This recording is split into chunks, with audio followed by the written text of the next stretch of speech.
कांवड़ यात्रा को लेकर सुप्रीम कोर्ट ने बड़ा फैसला सुनाया है। अदालत का कहना है कि कांवड़ यात्रा मार्ग पर स्थित सभी दुकानों में क्यूआर कोड लगाने का फैसला सही है। योगी आदित्यनाथ सरकार की तरफ से यह आदेश दिया गया था, जिससे प्रोफेसर अपूर्वानंद समेत कई लोगों ने सुप्रीम कोर्ट में चुनौती दी थी। इसी पर अदालत का कहना है कि दुकानदारों को क्यूआर कोड और अपना लाइसेंस लगाना चाहिए। इस तरह अब ये बात साफ हो गई है कि यूपी सरकार की ओर से जारी आदेश अब लागू रहेगा। दरअसल योगी सरकार ने बीते साल भी एक ऐसा ही आदेश जारी किया था, जिसमें दुकानदारों को कहा गया था कि उन्हें अपना नाम बोर्ड पर लिखना होगा। इसे लेकर भी कई लोगों ने अदालत का रुख किया था और तब सुप्रीम कोर्ट ने उस फैसले को गलत करार दिया था। हालांकि तब भी फैसला आते आते कांवड़ यात्रा खत्म हो गई थी। सुप्रीम कोर्ट ने कांवड़ यात्रा मार्ग पर अब दुकानों और ढाबों में क्यूआर कोड लगाने के उत्तर प्रदेश सरकार के आदेश को बरकरार रखा है। मंगलवार को हुई सुनवाई में कोर्ट ने याचिकाकर्ताओं को कोई राहत नहीं दी और कहा कि सभी होटल और ढाबा मालिकों को वैधानिक नियमों के तहत लाइसेंस और पंजीकरण प्रमाण पत्र प्रदर्शित करना होगा। कोर्ट ने ये भी स्पष्ट किया कि वो इस समय अन्य विवादित मुद्दों पर विचार नहीं कर रहा है।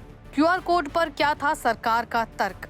दरअसल कोर्ट ने कहा कि हमें बताया गया कि आज कांवड़ यात्रा का आखिरी दिन है, जल्द ही ये खत्म हो जाएगी, इसलिए इस समय हम केवल ये आदेश देते हैं कि सभी संबंधित होटल मालिक वैधानिक आवश्यकताओं के अनुसार लाइसेंस और पंजीकरण प्रमाण पत्र प्रदर्शित करें। बता दें कि हर साल सावन के महीने में लाखों शिव भक्त कांवड़ लेने जाते हैं, लेकिन इस साल उत्तर प्रदेश और उत्तराखंड सरकार ने यात्रा मार्ग पर स्थित भोजनालयों और ढाबों समेत दुकानों पर क्यूआर कोड लगाने का आदेश दिया।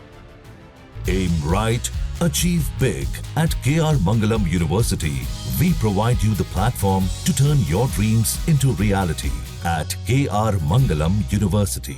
इन क्यूआर कोड को स्कैन करके दुकान मालिकों का नाम, धर्म और दूसरी जानकारी का पता चलता है। सरकार का तर्क था कि ये कदम खाद्य सुरक्षा सुनिश्चित करने और तीर्थ यात्रियों को दुकान की स्वच्छता के बारे में जानकारी देने के लिए ये कदम उठाया गया था। हालांकि याचिकाकर्ताओं में से दिल्ली यूनिवर्सिटी के प्रोफेसर अपूर्वानंद झा, सामाजिक कार्यकर्ता आकार पटेल, टीएमसी सांसद महुआ मोइत्रा और NGO Association for Protection of Civil Rights ने सुप्रीम कोर्ट में याचिका दाखिल की थी। याचिका में कहा गया कि क्यूआर कोड लगाने का आदेश न केवल निजता के अधिकार का उल्लंघन है, बल्कि ये धार्मिक आधार पर भेदभाव को बढ़ावा देता है। याचिकाकर्ता ने इसे सुप्रीम कोर्ट के 2024 के आदेश की अवमानना बताया, जिसमें कोर्ट ने स्पष्ट किया था कि दुकानदारों को अपनी पहचान उजागर करने के लिए मजबूर नहीं किया जा सकता। उनका कहना था कि ये आदेश सामाजिक सौहार्द को नुकसान पहुंचा सकता है और कुछ समुदायों को निशाना बनाने का कारण बन सकता है। पिछले साल का क्या था फैसला?